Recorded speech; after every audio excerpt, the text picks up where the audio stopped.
please join me in welcoming Ann McElhinney.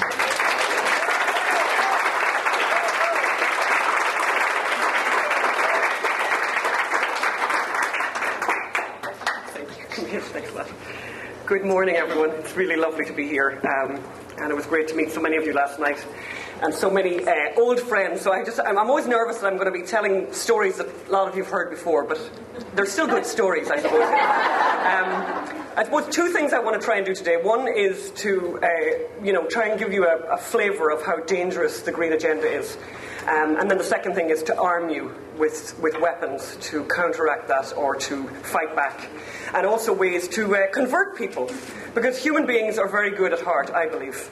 And I think if you know enough about the environmental story, I think it's very clear what side you should be on.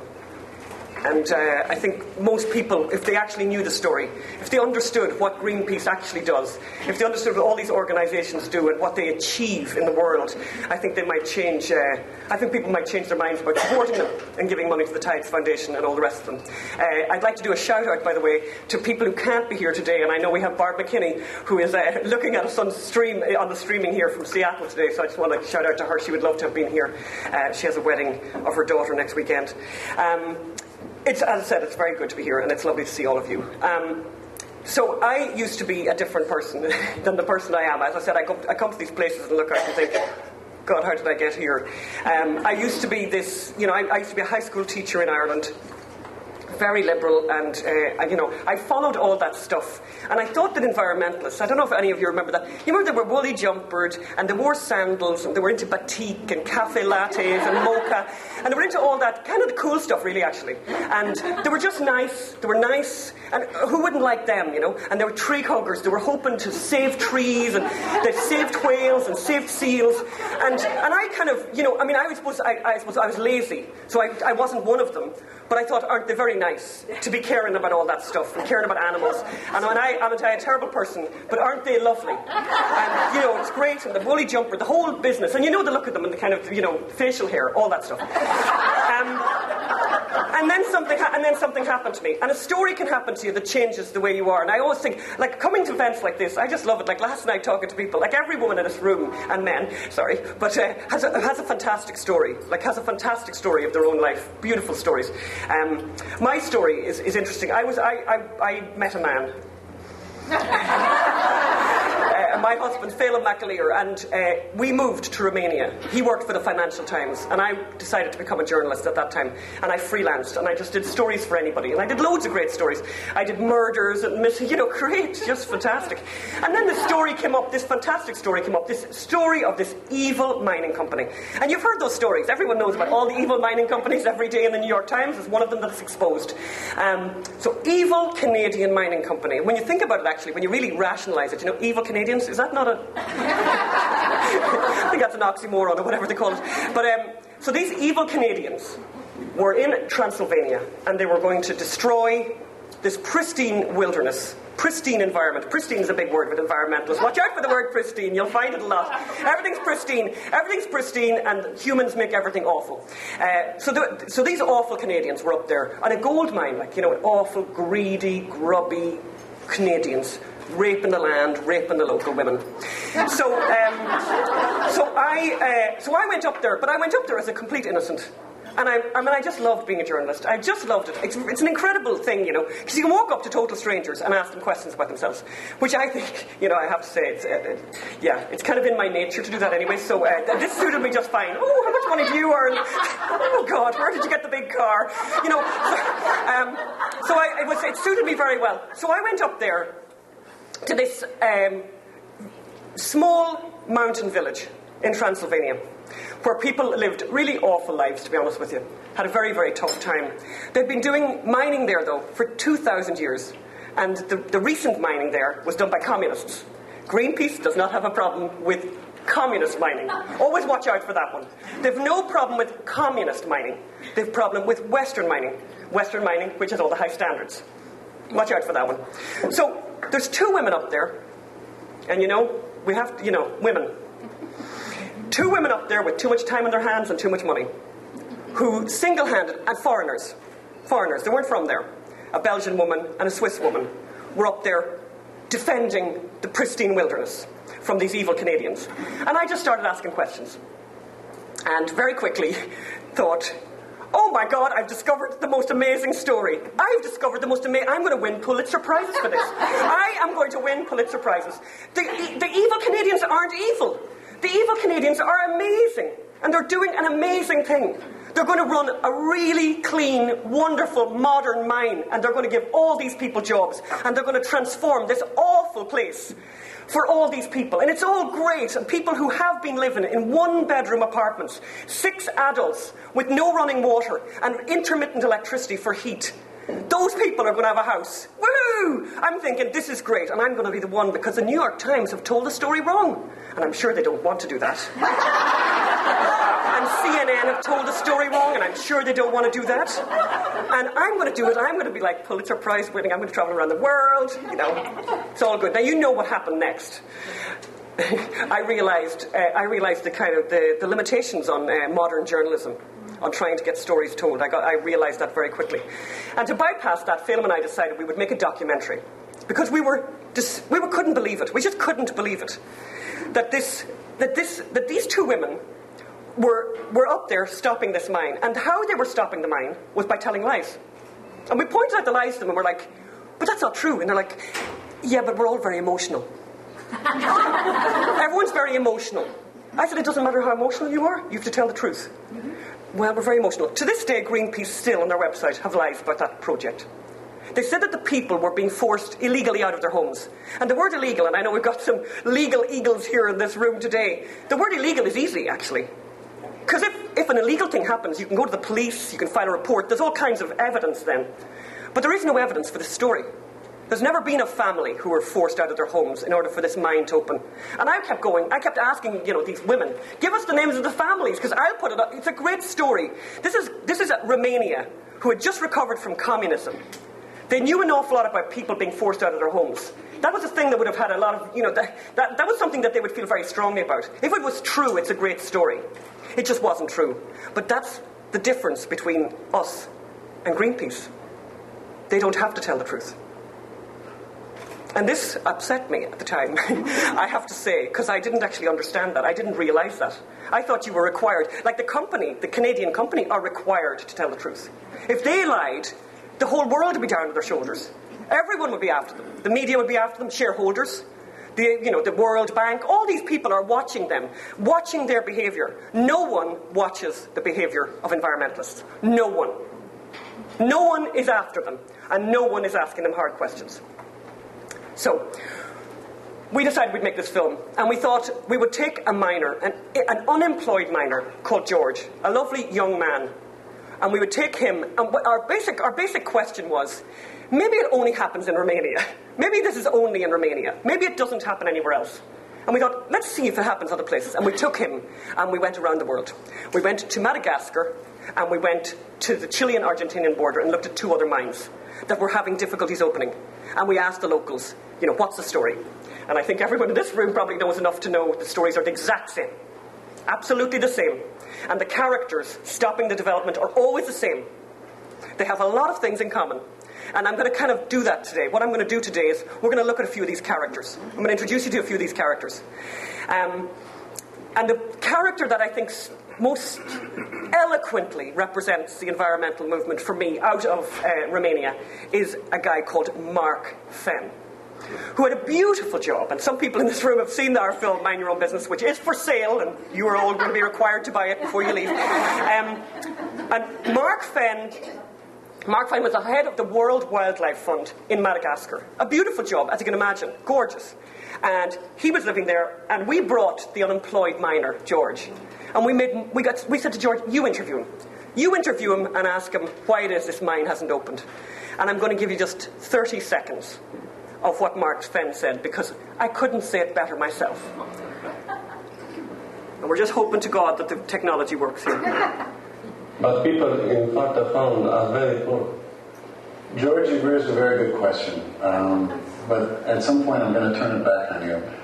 How do we perceive what is rich and what is poor? Who is rich and who is poor? You spent some time in Fort Dauphin. People are economically disadvantaged. People have no jobs. But if I could put you with a family, and you count how many times in the day that family smiles, if you could measure stress, and then I bring you back to Romania, and I put you with a family well off, or in New York, or London, and you count how many times people smile and measure stress, and you look at how those people interact, then you tell me who is rich and who is poor. The gift that keeps on giving. Mark Fenn. It's very interesting. Not long after that, actually, in The Economist, I saw an ad for the World Wildlife Fund looking for a new project leader or whatever in Madagascar. So, but he's not at all atypical. This is a very typical guy. I just think, this guy was fantastic. We went and interviewed this guy, and we could not get him to shut up. You couldn't get him to stop talking. He talked and talked, this kind of stuff. The smile test. They're all smiling. Those Africans are all smiling. Therefore, they're all really happy. The death of their children before their 5th birthday doesn't bother them at all. They're not upset by that. What upsets him is that he hasn't seen a lemur that day. That's what's driving his engine. And when we were there, I can tell you that in southern Madagascar, and life is too short for any of you to ever go there, it's very hard to get a hotel room, it's very hard to find accommodation, and you go there because the hotels, and the reason that the hotels are full, the hotels are full of environmentalists. Full of environmentalists. And they're having these hugs and kisses with each other, and tears. And the tears are for the lemurs. They're all talking about the fact they saw lemurs, they didn't see lemurs, the lemur was small, the lemur was big, they saw 5 types of lemur. Lemur. I had never heard of a lemur until I went to Madagascar. And you know something? That's okay with me. And subsequent to this, I have to tell you this very funny story. We went to UCLA and showed Mind Your Own Business. And a bunch of environmentalists came, and they formed a row, and there were these girls, beautiful, just gorgeous, with great hair and great dentistry, these girls in a row, and they were there, and they were very, very upset by me, by what things. So at the end I was talking and answering questions, and I was talking about the lemurs, about how upset I was about people's concern for lemurs. The same people who have no concern for 5-year-olds. Yeah. That was my issue. It's a 5-year-old with a distended tummy on the road to looking at the lemurs that they drove past. That made me angry. And so I'm in UCLA in this kind of pretty hostile environment, and I said, you know something, it just occurs to me that the dinosaurs became extinct. And we're all fine. I think we could do without the lemurs. We can't do without the 5-year-olds. We can't do without the 5-year-olds. And they literally, in slow motion, these 5 girls. And it was like the worst thing that ever heard. I may as well have suggested mass murder. I don't know what I don't think I could have said something worse to them. But that's their mentality. They're really concerned about lemurs. I don't know what happened to them in their lives. I really don't know what happened to them. I have lots of theories. How you can become that person who gets wound up about bouncy animals, and you ignore children. And you ignore what it must mean for people. And I know there's people in this room who've lost children. And it is extraordinary to me. And I don't even have children myself. I just think, when I contemplate it, how devastating it is to lose a child. How extraordinary it must be to lose a child. And these people are so casual about it. These are not my kind of people. So, after making Mind Your Own Business, things started to happen. And the big thing that happened was people started to talk about DDT and about Rachel Carson. I hadn't heard of either. And Rachel Carson, it's interesting talking about Clare Booth's Luce and the effect she's had in the world and of her ideas and how inspiring her ideas are. And I love to say to people, don't ever believe that one person can't change the world. Don't ever believe that you can't have the power to change the world. Rachel Carson did it. One woman writing a nice book. It's very poetic. And she got everyone to think that pesticides are a bad thing. She got everyone to think that DDT is a bad thing. That DDT, the one thing that could save children from this horrible death, by the way. It's not just death, it's a horrible death. So the mother has to witness the child dying of malaria. The biggest killer on our planet. The biggest killer on our planet is malaria, and we have the cure for it, but we're not using it. Because environmentalists don't like pesticides. You see where I am with this environmentalist thing, you know? So I want to show you a short piece out of Not Evil, Just Wrong. So we made another film. We made Mind Your Own Business, and we made Not Evil, Just Wrong. They're on special today. But Not Evil, Just Wrong, in that we decided to look at the history of the environmental movement, how it really took off. And Rachel Carson is really responsible for that. She really popularised it. Her book, Silent Spring, was serialised in the New Yorker. You know, John F. Kennedy talked about it. It was the big thing at the time. And it's amazing, you know, how an idea can just light up a country. The whole of America went for it. Everyone believed it. Because obviously they'd used loads of DDT in this country. It was ridiculous, the amount of DDT they used here. And people here are lots of people in this room old enough to remember it. And the big clouds and all of that. They remember all of that. And guess what? You know, it wasn't meant to be used like that, by the way. It wasn't meant to be used like that. But guess what? It was used like that here in America. And where are the cancers? You know, where are all the dying Americans that are dying? I mean, you know, you want a Petri dish? You want to work out how dangerous DDT is? This is the country to look at. This is the country that works. You can work it all out from. People here ate it, basically. There are people in this room who ate it. And they're looking well on it, I can tell you. I may have to have some of it myself. So you tell a story that's not true. And I think this is what attracted us in Not Evil, Just Wrong, to retell the Rachel Carson story. And then to tell the Al Gore story. Because they're so similar. They're so similar in so many ways. And I think it's very... And he, by the way, Al Gore, thinks the greatest human being that ever lived is Rachel Carson. So I want to show you this little piece, which I am very happy to have Magda very close to me here, in case this doesn't work. Quick time, Magda. DVD player. Oh, okay. It's all happening. There we are. It's good. Thank you. It's warming up.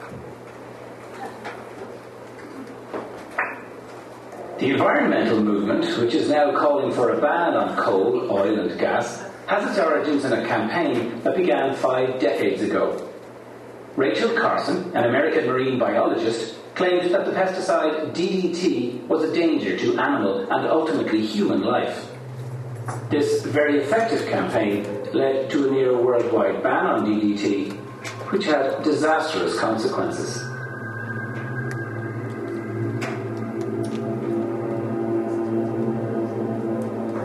Well, it all began with Rachel Carson, and it began with the notion that DDT was single-handedly responsible for the decline of predatory birds like owls and eagles and hawks.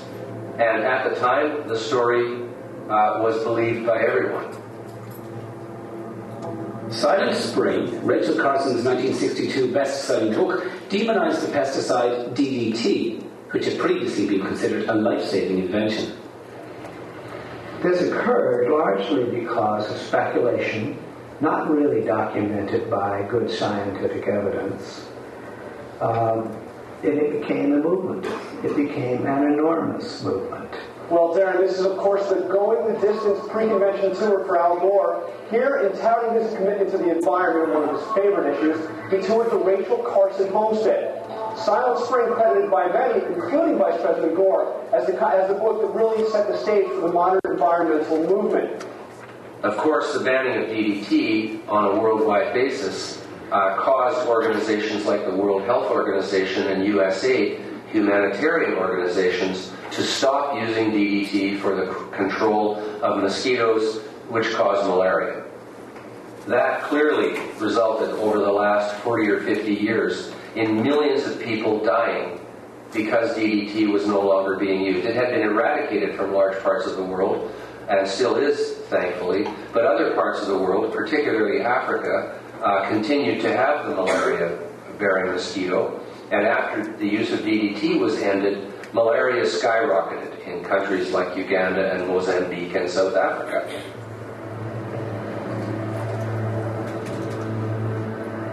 Malaria has caused havoc in this country. It has caused a lot of damage to the economy of this country.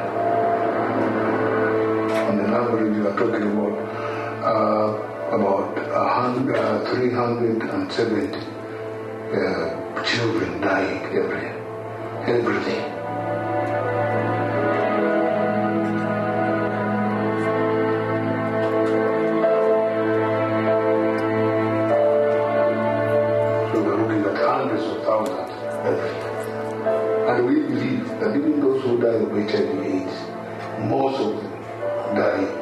at the end of the day, die because of malaria.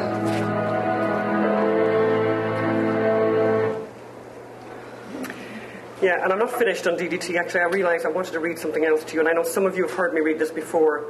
God, I've got all the technology going today. I've got the iPad going here. It's great. Don't we love our iPads? But aren't we looking at them a little bit disappointed that they're not iPads too? The malaria story for me is it's a real make or break thing. I think I want to get all of you guys really active here. I think you need to insist on this getting shown in schools. Children will not want to be on the side who're stopping. They won't want to be on the side that stops DDT being used. Now, you know what they're hearing in the school right now? They're only hearing bed nets. That's all they hear. They hear two things, by the way. They hear that the biggest killer out there is AIDS. AIDS. AIDS is not the biggest killer. AIDS is not the biggest killer. The biggest killer on the planet is malaria. But no one talks about it, because their hairdresser didn't die of malaria. And I do think there's something in that. I actually think there's something in that. It happened to me, so then it's a problem. Malaria doesn't happen in America. Thanks be to God, because the place was doused with DDT. And we've got really rich. And we're very careful about how we live in a very, very developed society. Thanks be to God. But all these other places, it's a scourge. And children die more than anyone else. It's mostly it's children. Children and pregnant women. And they talk about bed nets. And every child that you know in your life, in America, every one of them, is in a schoolroom being talked about bed nets and being told to collect money for bed nets.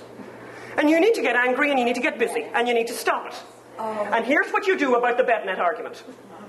You find the National Geographic. The National Geographic did a huge malaria piece, and anyone who wants it, I'm going to get, all you got to do in Google is put in malaria National Geographic. And this very long article will come up. And flick on to the very end. Read the whole lot of it, obviously. Flick on to the end of it, and this is the bit that you want to go to the teacher with about bed nets. And you say, this is what we need to read to the children about bed nets. So bed nets are going to save the children, is that right? Here's the last 3 paragraphs. And some of you guys have heard this, and I'm not going to stop reading this to everyone. When it comes to malaria, only one thing is guaranteed. Every evening in the rainy season across much of the world, Anopheles mosquitoes will take wing, alert to the odours and warmth of living bodies. I have a real problem reading this, actually. A female Anopheles needs to drink blood every 3 days. In a single feeding, which lasts as long as 10 minutes, she can ingest about 2.5 times her pre-meal weight. In human terms, the equivalent of downing a bathtub-sized milkshake. If she happens to feed on a person infected with malaria, parasites will occupy the blood. 2 weeks later, when the mosquito flies through the open window of a mud hut, seeking her next meal, she'll be loaded. Inside the hut, a child is sleeping with her sister and parents on a blanket spread on the floor. The family is aware of the malaria threat. They know of the rainy season's dangers. They've hung a bed net from the ceiling. But it's a steamy night, and the child has tossed and turned a few times before dropping back to sleep. Her foot is sticking out from under the bed net. The mosquito senses it and dips down for a silent landing. That's all you need to know about bed nets. And in every school in this country, children are collecting money for them. It's not good enough. It's only good enough if you're a racist. If you're a racist, it's fine.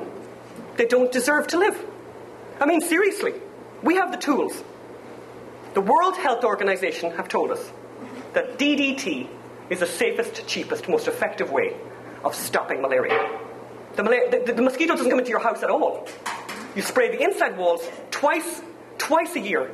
It's cheap, it's safe, and you don't have to go into a hospital and watch your child die an agonizing death unnecessarily. We wouldn't have it here. We wouldn't allow it here. We would not allow it here in the United States. We would not. 350 children every day in Uganda. 350 every day in Uganda. You think you'd allow that in the United States? No way. We'd we'd all be going around like this, brushing the DDT off ourselves. That's what would happen. A little bit emotional about that one. This is who these people are. This is who environmentalists are. And when you try to argue this point about DDT, they'll talk about eggs and they'll talk about cancer. There is no proof for anything they're saying. But of course, they can do that. They can talk all their nonsense. And you need to talk about the bed nets, and you need to quote them the WHO, the World Health Organization. And the fact that this country here was destroyed with malaria. This country had a huge malaria problem. Can you believe that? Imagine this country. And no one dies of malaria now. That's progress. It's a good thing. We want it. Bring on the pesticides. I love to tell people that, you know that we're the environmentalists. I want everything natural, organic, back to nature. I don't want anything natural in my life. And I love to quote that my father at 90 had a hip replacement. You think that's natural? No, but he's really enjoying life. Really, really enjoying life. And I think it's just great. And he has no pain, and it's just great. So, DDT. So we decided we'd tell that story, and I think it's told very powerfully and not even just wrong, and I really do urge you to do something about it. And the schools are the worst places of all, and you really have to get active. You really have to get busy, and it's not easy. And schools are intimidating. I used to be a teacher. I know exactly how you can intimidate parents. But you need to be bold and strong, and you can go into that school even if you haven't got a child in there, because you're a taxpayer, and your money is being spent on that school. So you have a voice, and you can go in there and say, it's not good enough. And you can be nice, and I mean, there's girls in this room, young women in this room who are so charming that they could go in there and say, oh gosh, isn't it lovely, we hear you showed an inconvenient truth. And I'm just here because we just think the children deserve to hear a few more voices.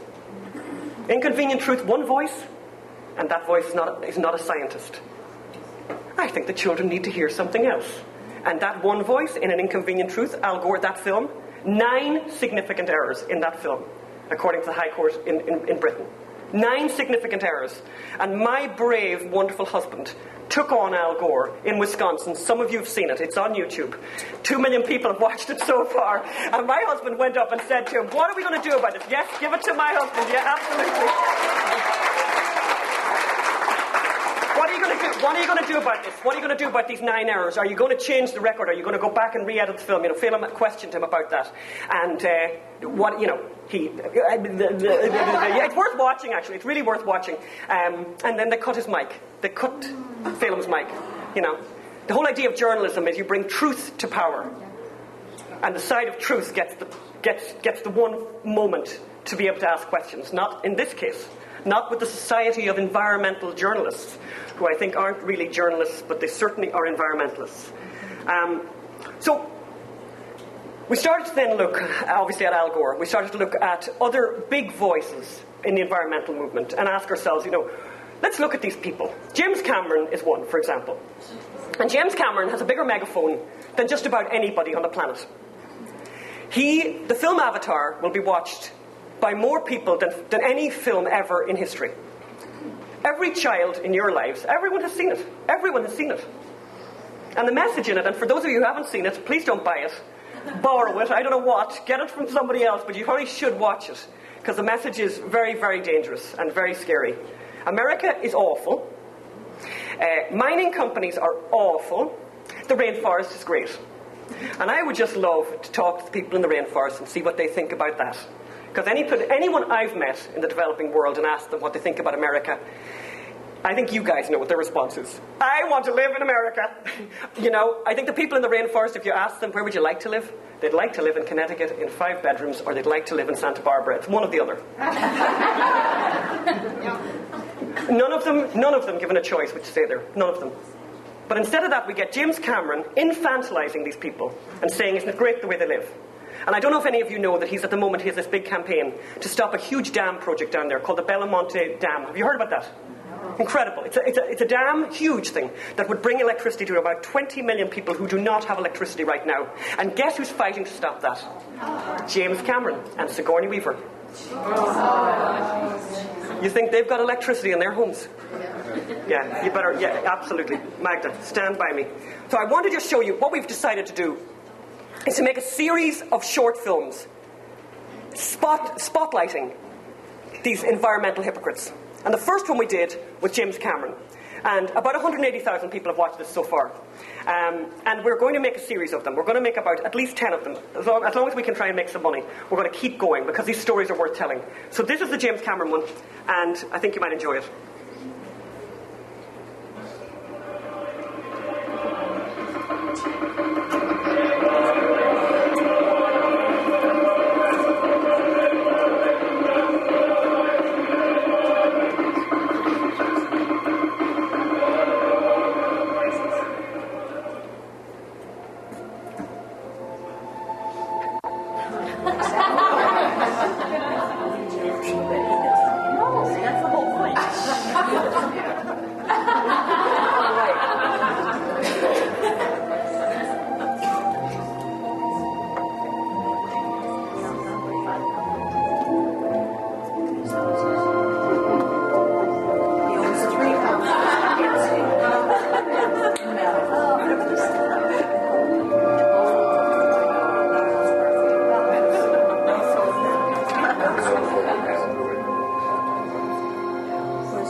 And it was quite funny, actually. He actually reacted to that and actually created a YouTube kind of response himself. That's how upset he was about it.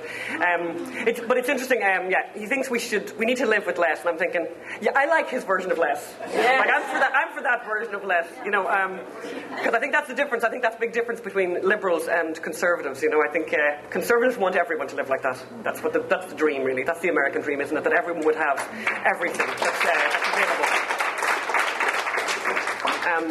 And there's a lot of not joined up thinking. This is why I think, in some ways, if you get into an argument with an environmentalist, you can quite easily destroy them. What will happen, though, is that rather than argue with you, they will then get personal. They'll make personal remarks about you or about your family.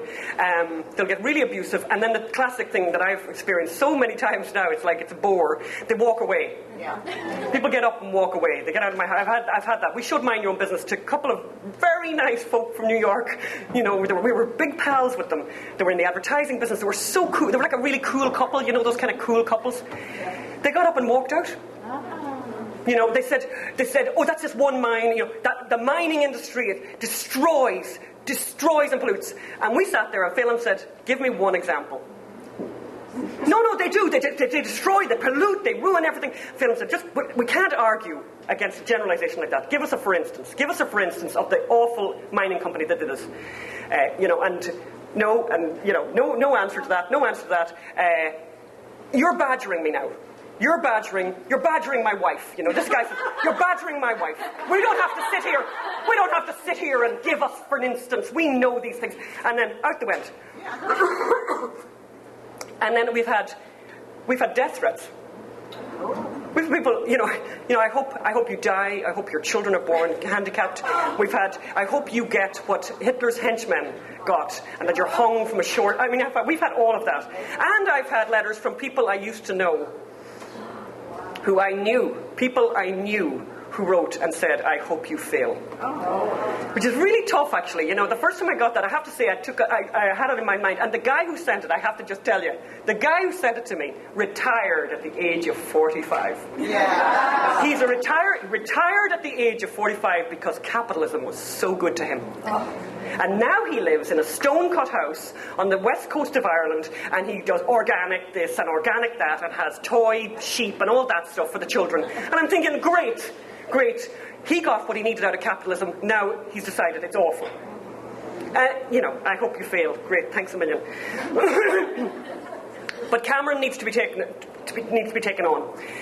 At the top of the environmental movement are all these celebrities who have a very powerful voice, out there, who are loved by people who love them in movies, and then who watch them and think, I take this on board.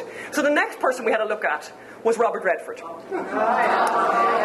Now, Robert Redford, to be honest now, there's a few people here around the same age as me who would have definitely had a big soft spot for Robert Redford at one point in their lives. Is that not true? We did like him in The Way We Were. We did like him in Out of Africa. We loved all that. We thought he was a great romantic. I just wish some of these guys would just do the thing they do. Be an actor. Yes. And just stop talking after that. Stop talking after that. And we all have our favourites that should keep their mouths shut. Sean Penn. Please, he hates America, but my God, he's hanging on tight to that passport. Hates America, and look what America did for him. Look at the life that he has because of this country. That wouldn't have happened, I can tell you, anywhere else. Only here, only in America would it have happened to him, what has happened to him. But there's loads of them, and Robert Redford, awful. So we've made a little short thing about Robert Redford, which I'd like to show you as well. And Magda will line it up there. Some of you know that. He's huge in the environmental movement. He's massive. He's on the NRD. He's on the board of the NRDC. He hates fossil fuels. Fossil fuels is his big thing. I'm always amused by these people who are against fossil fuels. It's lunacy. Everything is about fossil fuels. Everything that makes life wonderful is about fossil fuels. Thanks be to God for them. And by the way, for anyone who's religious, what do you think the coal's there for? What do you think it's there for? It's really bizarre. I think things have a purpose. I think there's meaning in the world. That out there, and I do say it to people, and I'm sure everyone in this room agrees with me, when you drive up the PCH and you look out on the ocean and see those oil rigs, my heart swells. I feel so good about it. I think it's great. Because I can see how it's connected. It's connected to the Getty. That oil. And have you been to the Getty? You don't pay to get in. It's free to get in. That's oil. The Lincoln Center is oil. All this stuff that liberals love, it's oil, and then they hate oil, and it's But I have to say, I do love that. I love that because I can see the connection. People here in California live this incredible life, incredible standard of living. My sister has just gone back to Ireland after being here for a week, and she's confused. She's confused. She's in a daze. She doesn't know where to go with herself because she cannot get over the standard of living. And she lives in Ireland, in a developed country. And people here, I think that's a real problem. Now, none of the young people here have that issue. But so many young people in this country take all of that for granted.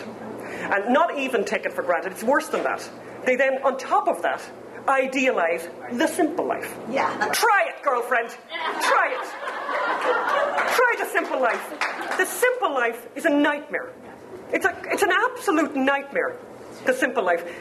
It's awful. It's awful how people living in places like Africa, how tenuous everything is.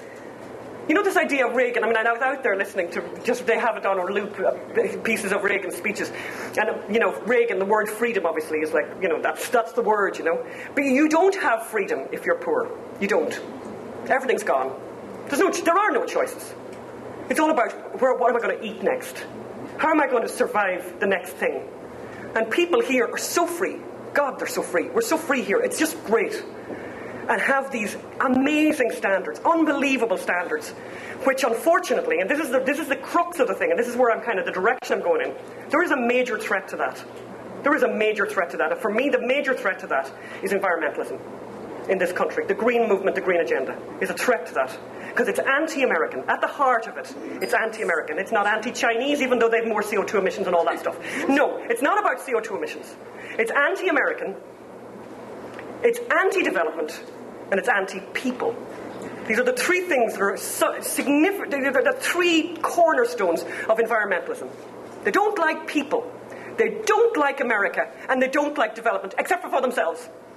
So they fly around the world, they do all that stuff, and I mean, I love to tell people that I went to Copenhagen to the climate conference, and I will tell you, even some of you have heard me say that before, and the place is full of young people, beautiful young people, from all over the world, banging on their Apple computers, objecting to mining. And I want to hit them over the head with that particular Apple computer and say to them, where do you think the apple came from? The apple did not grow on a tree. The apple was dug out of the ground. Out of the ground. It was dug out of the ground. All the things that make our lives beautiful were dug out of the ground. Somewhere in the world, an explosion went off and a hole was made and something came out, and that was a washing machine. Washing machines came out of the ground. MRI scanners came out of the ground. My father's hip came out of the ground.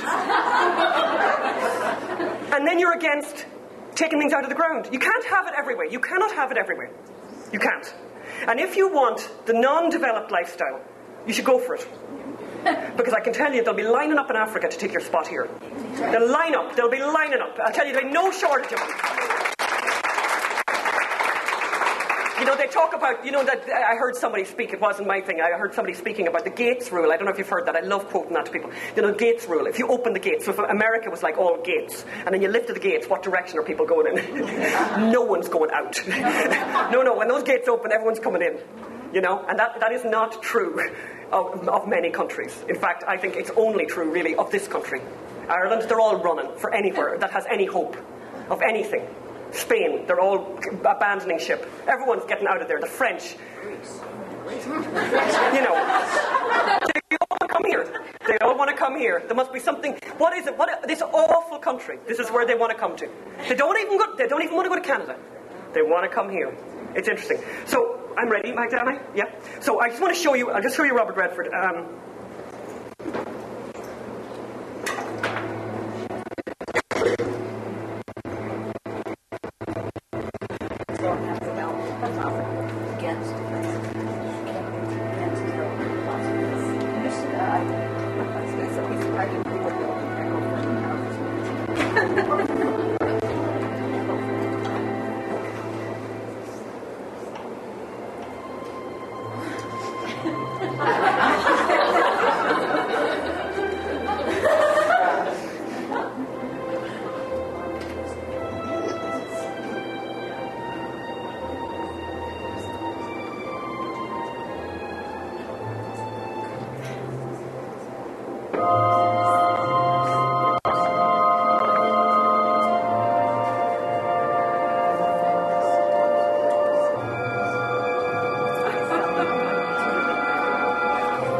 And I know, by the way, I think we've got a little bit extra time. Isn't that right, Camille? Somewhere there.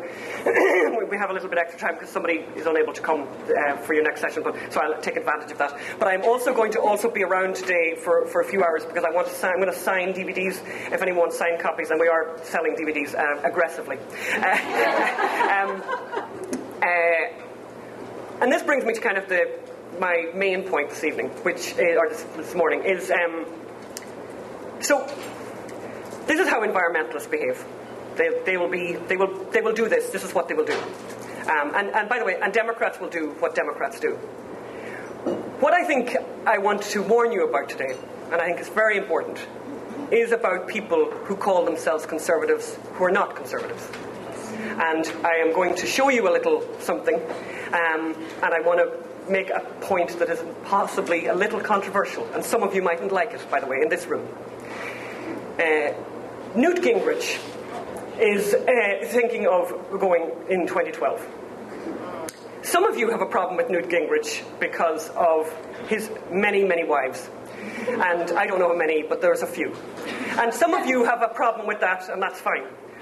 That's not my issue with him. My issue with him is a most recent marriage that some of you maybe don't even know about.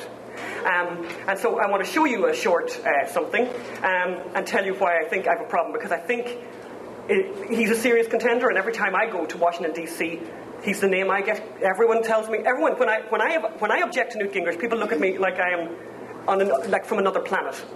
But then we all know what Washington, D.C. is like. Magda, do I go into Firefox? Oh yeah, I'm here. Hi, I'm Nancy Pelosi, lifelong Democrat and Speaker of the House. And I'm Newt Gingrich, lifelong Republican, and I used to be Speaker.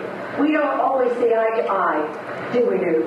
No, but we do agree our country must take action to address climate change. We need cleaner forms of energy, and we need them fast. If enough of us demand action from our leaders, we can spark the innovation we need. Go to wecansolveit.org. Together, we can do this.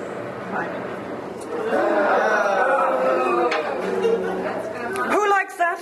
Who likes Newt Gingrich for 2012 with those kind of marriages, with that marriage? Who likes that?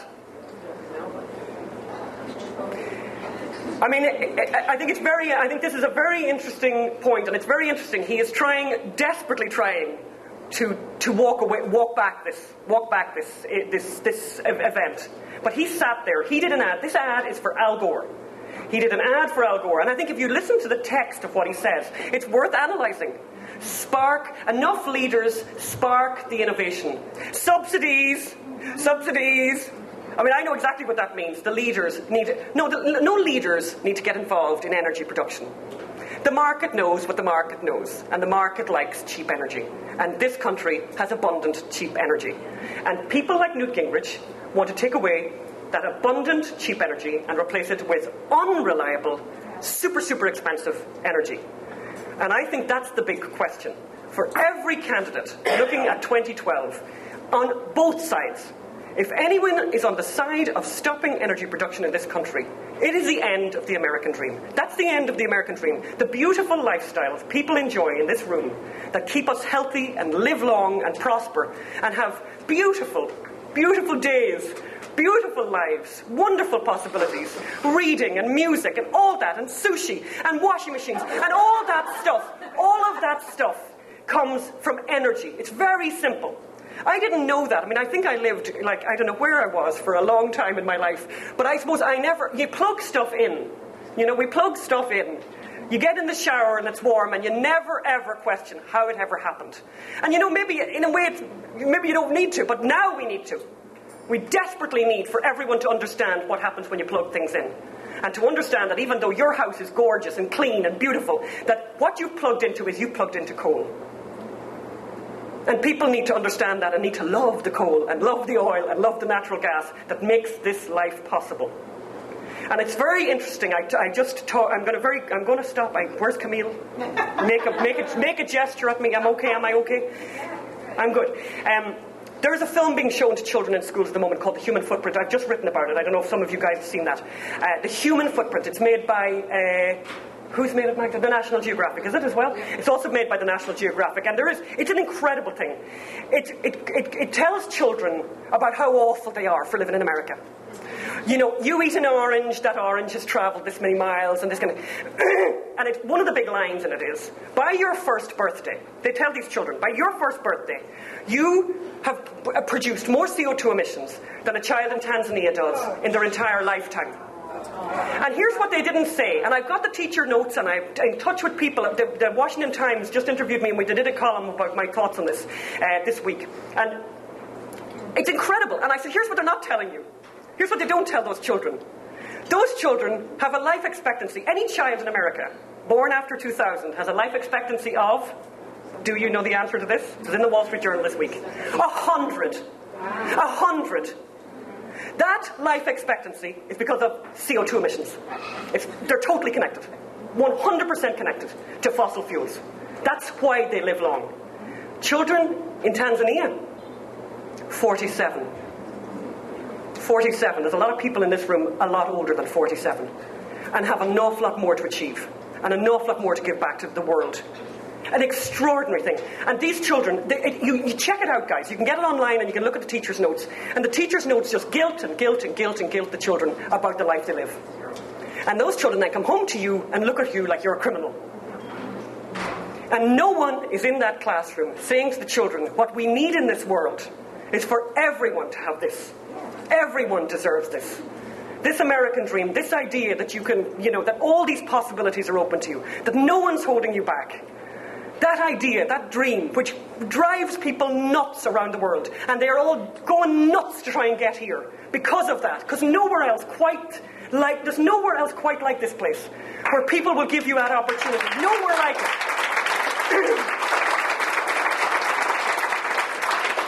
And we recognise that. We are, have come here, my husband and I, Magda, have come from Poland. We are so grateful to be here and so proud of this country and so proud of what you've achieved and what you are capable of achieving.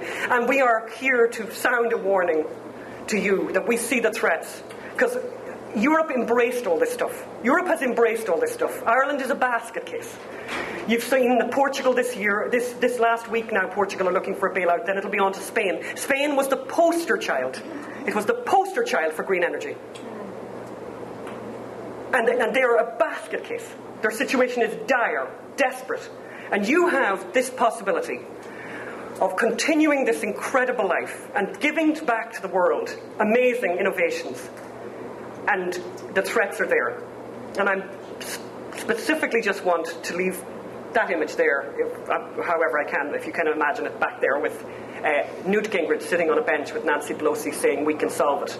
We don't want, I don't think anyone in this room potentially wants Newt Gingrich to solve anything for us, actually.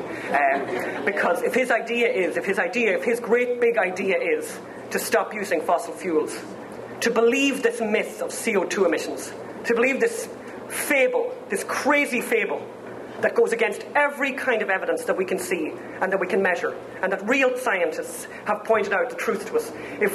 What side are we on? And as I said, the environmental movement is very good at messing up with science. They did it with DDT very effectively, and about 30 million children are dead. We can't let it happen with energy. Thank you very much.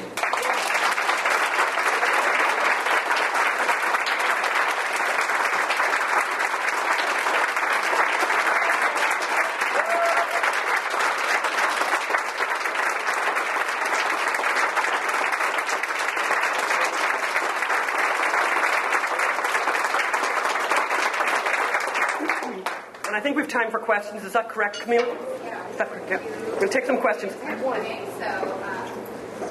She's got the mic.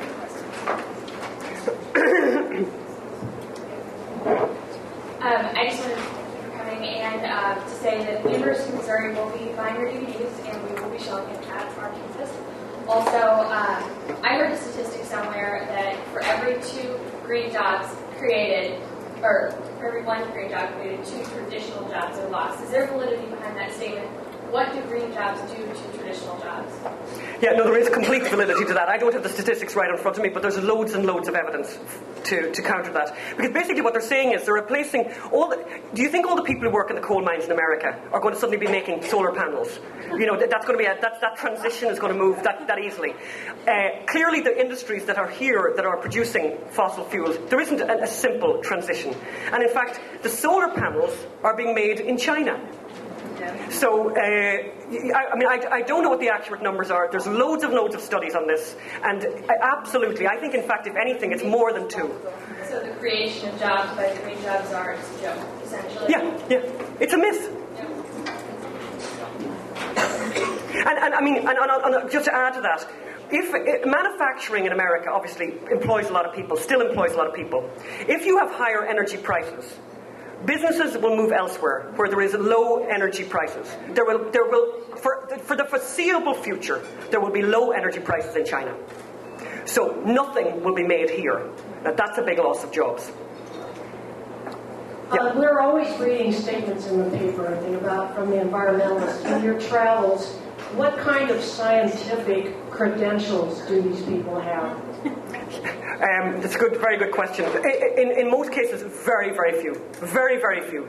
A lot of people, and it's interesting, and it's something that, and it drives me nuts, by the way, when I watch CNN and BBC, they put this piece, whatever. I'm like, yeah, Greenpeace, fine, right? You're in Greenpeace. Like, what are you, though? Are you an ecologist? Are you a scientist? Are you a physicist? But they're allowed to speak, and we don't get to hear their credentials. In most cases, the leaders of these organizations are not scientists. I just wanted to quickly say something. I really admire you standing up for DDT. I'm a microbiologist, and I'm going to go into infectious diseases. I think that's fantastic. There's very few people actually saying this on DDT. I'm glad you're saying this. Thank you. Thank you so much. Thank you.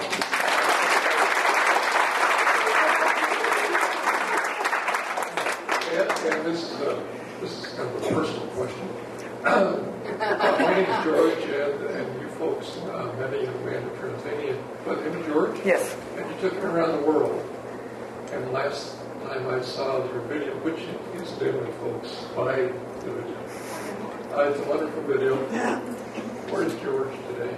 George is in Romania. He is still unemployed, and it's terrible. And people like yourself constantly ask about George because the film is very powerful. That's why I think, I kind of didn't finish what I was meant to say, which was kind of to tell you what to do. You definitely need to buy the films, and you need to bring people into your house and show it to them and ask them to explain themselves afterwards. Because the end of Mind Your Own Business makes me cry. It still does when I watch it, because we drove away and we left him there. What could we do? And those two women, those two environmentalists, are winning. They're winning there. The mine has not opened. Yeah, no, the mine hasn't opened. No, extraordinary. And actually, Magda's going to remind me too. Can I just say to everyone, are you all on Facebook? Yeah, become friends. I know I've got some friends here from Seattle, Lisa, and that are already friends on Facebook. But please become a friend on Facebook. And my Twitter handle, and those of you who don't Twitter, get over it. That's what I just say to people. I don't care if you're 100. You have to Twitter because it's a really incredible tool for getting in touch with the world. A powerful tool. And those who's the convert? Yeah. We got some converts here who have just discovered the power of Twitter. Very, very powerful. And I'm just Ann McElhinney at Ann McElhinney. So please be in touch on Twitter and on Facebook. But I want you, bring people into your house. Make them watch Mind Your Own Business. There's something out. The conservatives probably need to, take hold and do that. So, what do you suggest? No, it's very tough. I think Hollywood is a very tough nut to crack. But I think the kind of thing that we're doing on YouTube and just virally sending stuff out like that, they won't like it. And perhaps it'll make them think twice about, maybe it'll make them think about things. But you know what these people are like. Their thinking is so out there. It's so bizarre. It's so irrational, illogical that it's very hard. They're a blown up version of some of the people that you have in your own life who are tough to talk to. But it's worse because they're living in a world where no one ever challenges them and no one ever says no to them, which creates all kinds of problems for them. Because they're never ever challenged. And that's very tough. It's very tough. It's very tough. Yeah. This is the last question. Yeah, this is the last question. And then I'm going to be signing DVDs, and we are selling DVDs next year. Thank you very much, Ann. Another anti-Newt is on record by way of Rush Limbaugh's newsletter as saying the era of Reaganism is over. He lost me there, along with all the other faux pas he's made. Yeah, okay, thanks a million, Elizabeth. Yeah. Okay, we're good. Thanks very much. Thank you.